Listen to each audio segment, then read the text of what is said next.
In the wake of the attacks of September 11, 2001, the people of the United States were in the mood for a few things.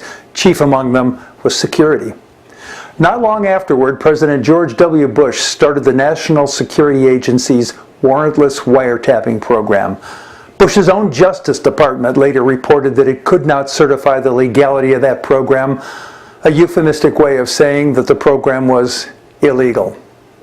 The program had a hard stop date of March 11, 2004, and needed a sign-off by the Attorney General in order for the program to continue under the terms of its original authorization.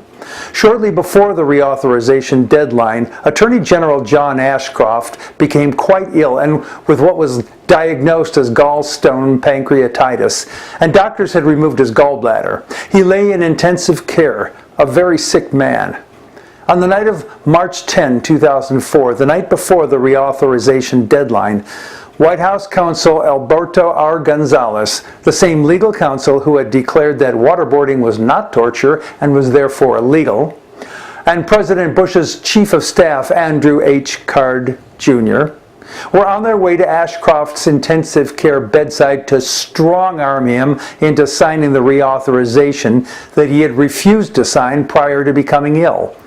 Ashcroft's Deputy Attorney General was James Comey, who was acting Attorney General due to Ashcroft's incapacitation.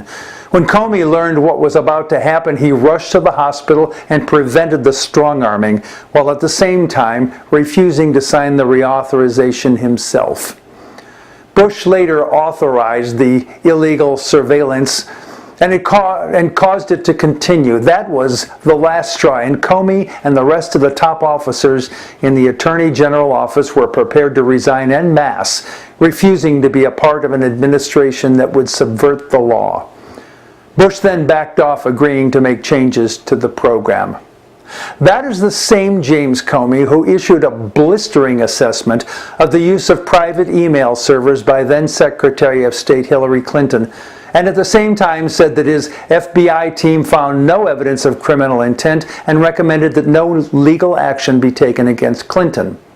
This is the same James Comey who stood his ground during the hearing of the House Oversight and Government Reform Committee as several Republican members attempted to impugn Comey's integrity, suggesting political considerations bent his judgment, and that he allowed for a double standard of justice, one for the Clintons and another for everyone else.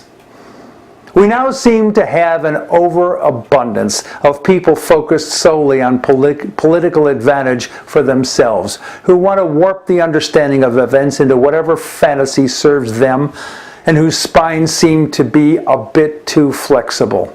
They don't care whom they trample or how they crush integrity.